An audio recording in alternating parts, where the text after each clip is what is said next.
is? It's Big Mitch, the big fish, Mr. Dig a Ditch from 106. And I'm kicking in those with 030s, and I'm bringing 101 because we Vegas sons. It's the Chronicles, the Meadows. You already know what it is. On Hub with it, and always gonna be sitting on Dubs with it. You know what I'm saying? So quit it. But anyway, welcome to another edition of Vegas Chronicles.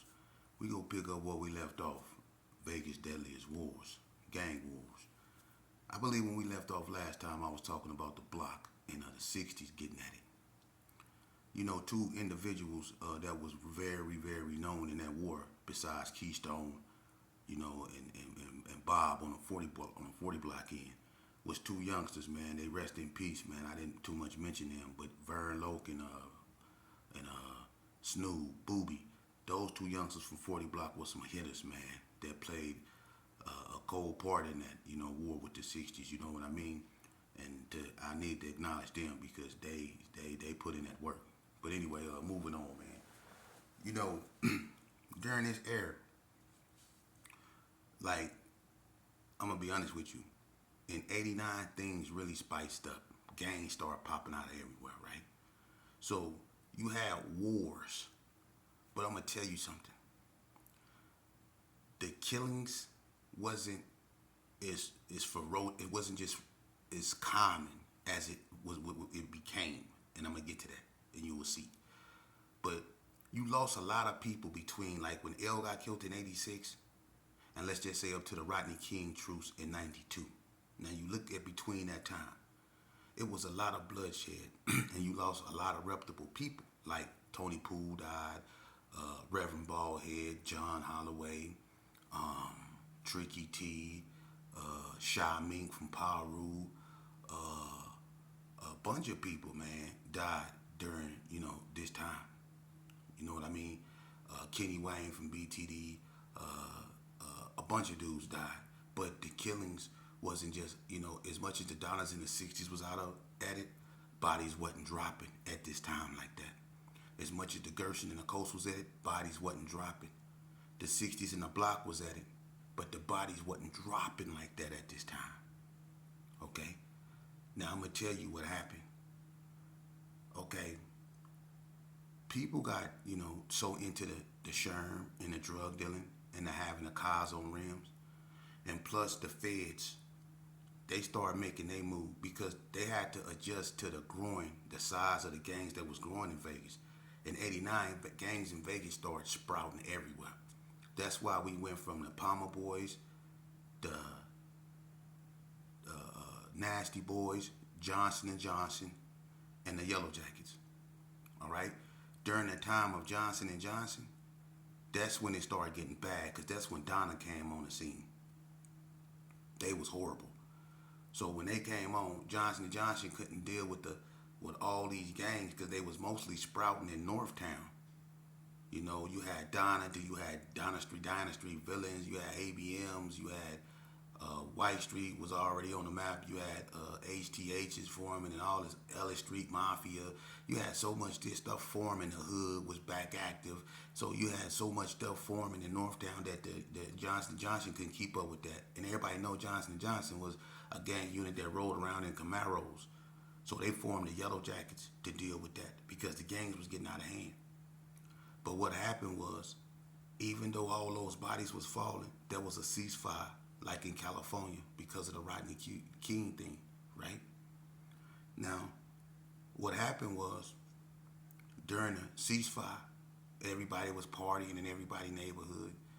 Everybody was getting along, you know? But me, I said this in many videos, and anybody that know Vegas history, and anybody that know me, they know what I did. I wasn't with the Truce. I didn't like people hanging out in the Gershon that was from, you know, the ABMs. I wasn't used to seeing burgundy and blue rags just stretched out. The dudes shermed out, you know what I'm saying? Or dudes just parked over there, you know, bloods just lounging, or, you know, dudes that we wasn't used to getting along with just in the neighborhood, you know what I mean? And I was like, I wasn't feeling that, man, you know, and I used to always voice my opinion, you know, and people was like, man, chill, you know, and people didn't think I don't know if they thought I was playing, but I was serious, you know, and What happened was I ended up getting into it with the Donna Streets. I'm not gonna get all in deep into that, but I'm gonna just show you something. I got into it with the Donna Streets at the Cotton Club. It led to me having a fight with one of them. You know what I'm saying? And so much. I got slammed on every. I told you I got slammed on every kind of parking lot for real. I was up there scrapping the biggest dude up there. I think it's Big Mark from Sydney Sue brother. I mean from Bonanza Village brother Deuces. I had a fight with that cat. I guess he claimed Donna, but me and him get into it, so it didn't go my way. And then I had homeboys up there that didn't, do what I thought they should have done. So I let it be known, if anybody up here when I come back, it's all bad. And I went and, it was dudes that would actually driving off, wouldn't let me get in that kind of stuff that was supposed to be my homeboys, you know what I'm saying? But I ain't gonna put nobody on blast, you know what I'm saying? Peter Mac, huh? With your fat funky ass. You know what I'm saying? You with your wide hip ass. You built like your sister. You fat hula hoop dancer, built ass motherfucker. You left a motherfucker up there at the Cotton Club like that. You BMX bike frame built ass motherfucker. Excuse my French though. He left me though, man. But anyway, so Jody Mack ended up dropping me off in the Brownies, right? I ended up getting what I needed to get and I committed a crime, man. I ended up killing one of the Donnas, man. I went to prison for that. I have to live with that. I'm not gonna get into that. But from my actions, because see, Donna and the Gerson is the two biggest gangs and was the two biggest gangs at that time in Vegas. It went Gerson, Donna, 28th Street. But the Gerson was the biggest gang, but Donna was the second. So these two, they used to be allies, is not finna go to war. And they didn't go to war off top. The Donnas actually tried to mediate. They came to the Gerson looking for me to see what went wrong, because it was family ties, and to say F the family ties and go to war was something people didn't want to do. So they tried to talk it out at first. But some of the Donna Streets was in their feelings, as they should have been, because what I did wasn't what was, I thought what I did at that time, but being older and more mentally mature, I know it was real stupid. And so what I did is I caused dudes to become arch nemesis because they couldn't talk it out. And so my cousin Freak Dog last words to them was, "Nigga, if he did it, then we go be banging then." So the Donnas took that as, it's on. So when the Donnas left, everybody, my face was all on the news. Dudes was doing this off the top. My face was all on the news. I couldn't, like I say, I couldn't hide. I couldn't go nowhere. They was on my helmet. Everybody know I was on the run for it. It was no more trucing now. The Donnas wasn't trucing with nobody after that. It was war. And we just didn't know how they was going to come at us. And the night I got arrested was the night they made their move. The night I got arrested, because I had been on the run for a few days.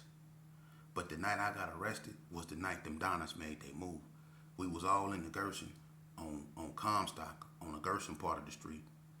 And we seen a blue Cadillac coming from the little Carry Arms, and it was the boy Mark C. But behind Mark C was a black Cadillac. And that was Chico them coming from the Brownies, because they had the Brownies blocked off looking for me, because my auntie stayed up there, right? And plus my victim, his family stayed up there. So the police had Sierra Nevada Orange blocked off. You couldn't get in and out up there. So Chico them and some of the Brownie boys was coming down Lake Mead, and they just happened to be behind Mark C. So we see two Cadillacs coming up Lake Mead, finna turn down Comstock. We open fire on them. Shoot the Cadillacs up. I jump in the car with some of my homeboys. One in particular, that wasn't there. We jet to Casper, where my family stayed over there in that pink house. And this one in particular individual I was talking about that wasn't in that car got up over there. I don't know how and who bought him, but I'm gonna get to that. But we had to get out to Gerson because the police was on their way. So I jump in the car with some of my homeboys, and we go on Casper. They park in front of the house. I tell them, I say, the police already been over here looking for me, man. So they say, we'll be right back. They get out. They didn't set me up or nothing like that, but they jumped out the car. This other individual jump in, right? and he pull in the back of the house to get us off Front Street. Now I ain't knowing, it's something wrong with this. But when we pull in the back of the house, you know what I'm saying? He had 3 sticks, 3. And we was putting them in the air in the car. So I don't know where I'm at. Next thing you know, a beam hit the front of the windshield. It's gates and stuff rattling. The police swarm the car. I'm so shirked out, I don't know what's going on. But I know this here, it was a pistol up under the driver's seat, a 40 cal, and I stuck my hand up under the driver's seat because I was in the passenger to grab the gat because I was gonna shoot through that windshield. I don't know what that light was. I was shirked out. I didn't care. I was finna shoot through it, so we was finna be dead. And I reached between my homeboy legs to grab the gat, right? And he locked his legs around my arm and he threw his hands up and he was going, "We cool, we cool." And then the door opened, my door opened, because they was hitting his with a butt of a gun or something. It was banging on this side and they couldn't get his door open. So they opened my door and the gauge barrel came right here in my face and he was like, "You better not fucking move. Don't fucking move." And they snatched his door open and snatched him out the car and pulled me this way and they pulled me that way because my arm was, down here. They see me reaching. They could have murked me right there. So they snatched me out the car, threw me on the fence, did nothing but sherm smoke come out the car. It was making them sick. So they wanted to smash me because I was reaching, right? They threw me on the car, bloom. It was the Yellow Jackets. They already knew that I was wet, and it was like they already knew where I was. You know what I'm saying? And I'm thinking this cat right here I got caught with, you know what I'm saying? Because look, when they threw me on the car and they put him on the car, the news people out there, it's like they was planning this. They got me on the car and they got him on the car. They hold up the gun we had and they was like, this what he was reaching for. So they thought they had the murder weapon, so they put the gun on the car, they had us on the car. Then these big old tall white boys in suits came up to me. They was North Las Vegas homicide. And they was trying to talk to me, but one of the Yellow Jackets told them he incoherent. He wet. They had to hold me up on the news. I was wet, right? But the whole time this going on with me, they caught me, right? The Donnas then came and made a move. They came, I think, off Martin Luther King, and they walked through the Gerson. And that's when they called Freak Dog, my cousin, who I just left. They called him and D-Boy Uncle Jeff over there by Bubba Jack House. And they shot Freak Dog in the foot, and they killed Jeff. And that was sad with Jeff, because Jeff was, Jeff wasn't out there banging. Jeff was just working on cars, and he just happened to be at the wrong place at the wrong time. But Jeff get knocked down, right? So now it's open war. The Donnas done made their move. They done shot Freak Dog. So now it's on and cracking. Now, after they locked me up, right? This where it started getting interesting, and I told you, the bodies started dropping. After I did what I did, the second incident after Freak Dog and Jeff, right? Now this how 40 Block get into the war. People never knew how 40 Block got in the war. This how 40 Block got in the war. The first 2 people to get in the war between the Gersons and the Donnas wasn't the Parus because of the incident at the Hunch Ridge. That's not true. The first incident that happened got 40 Block and Hillside, Winslow Park in it. Because after I did what I did, and I caught my case, I was in jail. J-Dub, sister LaShawn, I think J-Dub real name June, but he from Winslow Park. His sister and 40 Block Wayne, they was in the car, and I think Wayne had on green, and the Donnas mistook Wayne for a Gerson. They opened fire on the car. They knocked down the pregnant girl, J-Dub's sister, and they shot Wayne in the head, but Wayne survived. They killed this girl, and Wayne survived. So that brought the Donnas, the Gersons, Hillside, and the Block to war. That's how that happened. And I was in jail, and every day, because the second incident, I mean, the incident after that, which cranked it up, was when the Gersons went on Donna. After Freak Dog got shot, the Gersons went on Donna. And they shot up Donna, and that's when one of the Gersons knocked on the door, and Pork C opened the door, and they tried to knock Pork C off. That's when, and that's how everything started going back and forth. Now, there was an incident that happened at Lorenzi Park between the Gersons and Donna. See how everything started getting intense? There was an incident that happened at Lorenzi Park, and that's when the crap game, everybody was shooting craps, and one of the Donna boys stepped on the money, and he said, "Nigga, money gone." They seen that blue Nike and that blue fat laces step on that, say, "Money gone." And the Donna started blowing it and shut up the dice game. And that's when that big shootout happened, and the boy Fat Man from Donna got killed. Now you see how the body started dropping.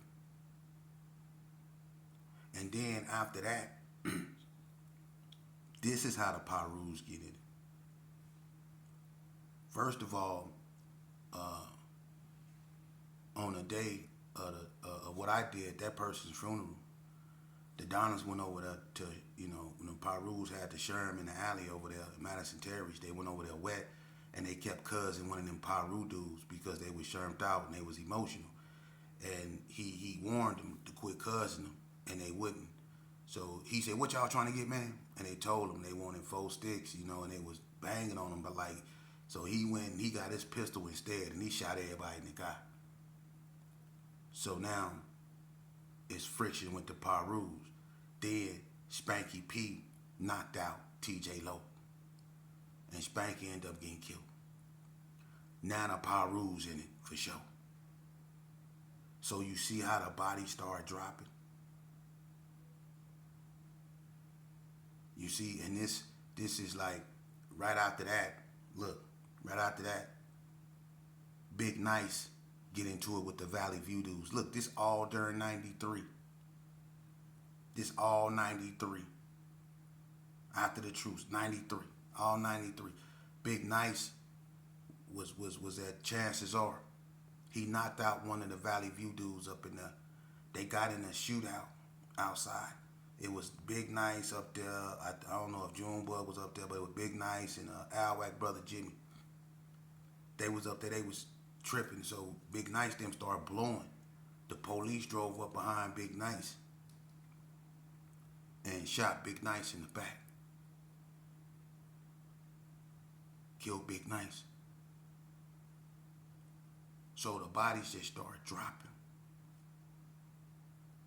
This and after that, the Gersons and the Donnas is warned. The Pirus in it. The incident happened at the Hunch Ridge after that, and that's when the Pirus and the Gersons came together and they jumped on the Donna streets, and I think that was Said Mac and Duke Daddy them up there. Yeah, that's when that incident happened with that fight between them up there at the Hunch Ridge, and then the NTGs get in the war because of the incident with Durham. So now the NTGs in the war. And now the war done took on a whole nother face, because now it's the Gersons and the Donnas and the Block and Hillside against, the NTGs, in the Donna streets. And then that's when Rip get killed, and Rip wasn't really banging like that, but Rip was still official from the G's, they called Rip, they killed Rip. See, that's how the bodies just started dropping, man. And then the ABMs get in it, because behind John Lee, and bodies just start dropping. They just start dropping, man. And I'm gonna try to get up into that after the, because that's when, if you can ask anybody, people just start dying between, let's just say, after the truce of 9/2 all the way up into 2003 to the feds indicted the 60s. Look at how many people died in that span, because in that span you had so many wars. You had the Gerson and Donna war. You had the Gerson and NTG War. You had the Paru and Donna War. You know what I mean? You had the Gershon and ABM War. Then you had the Blood and Backstreet War. Then you had the Gershon and Backstreet War. Now you got the Gershons in the 60s funking. Things just got out of hand, man. People started dying left and right. From after the truce was broken till the time when the feds indicted the 60s. It was so many killings. We nearly wiped out a whole generation of young black males. And that was from all sides. You look at it, at all those killings. When the White Streets and Adonis went to war, you look at all those killings. People start turning on each other. You know, people start going at each other, you know what I mean?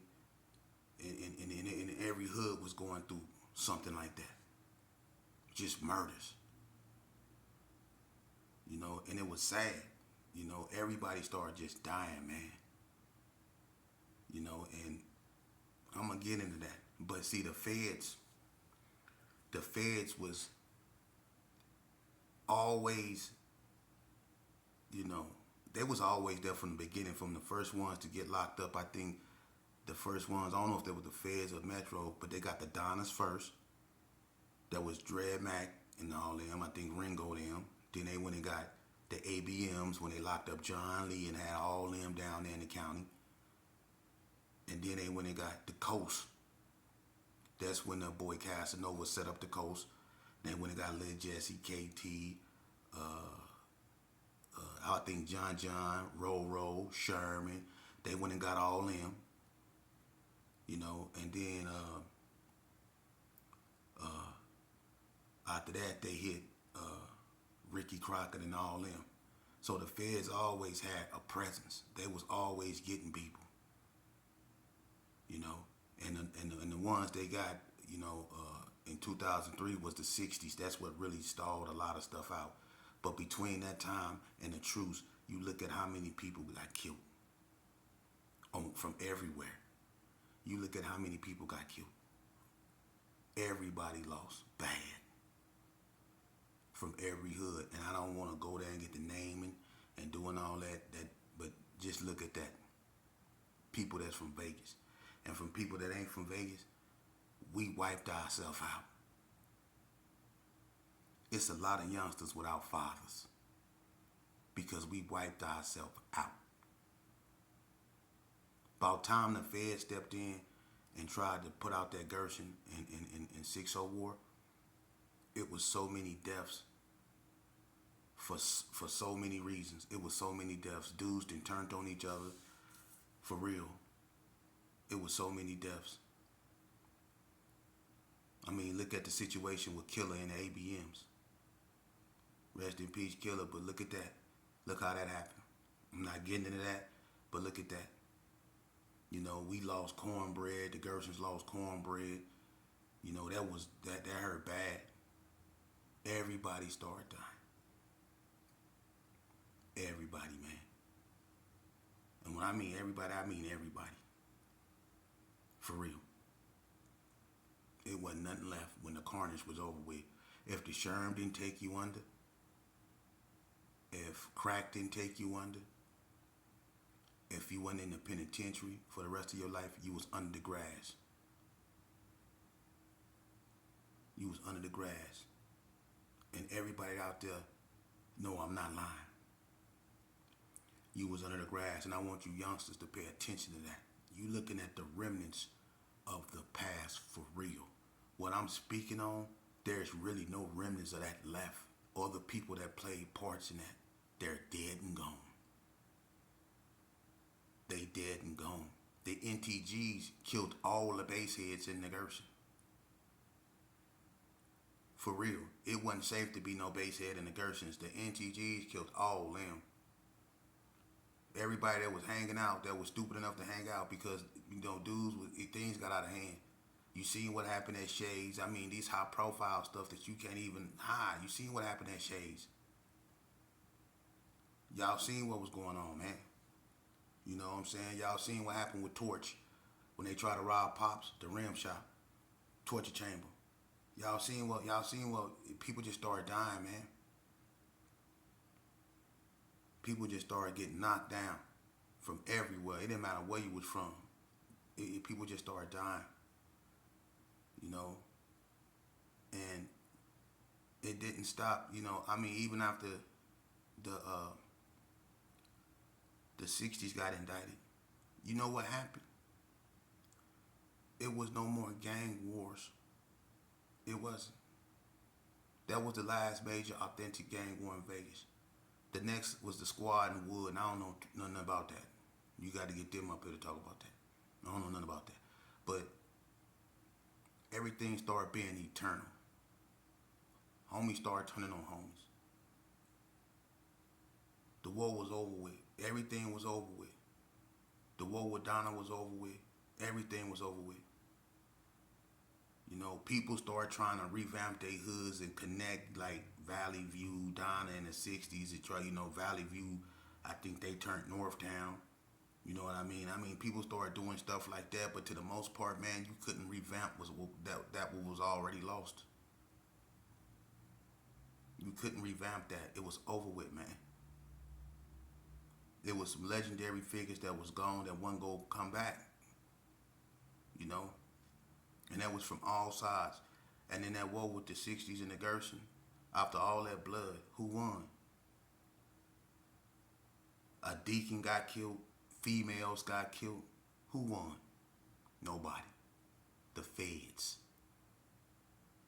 After we done murdered ourselves off, the federal government came and swept up what was left of us. And that's what's going to happen to you youngsters.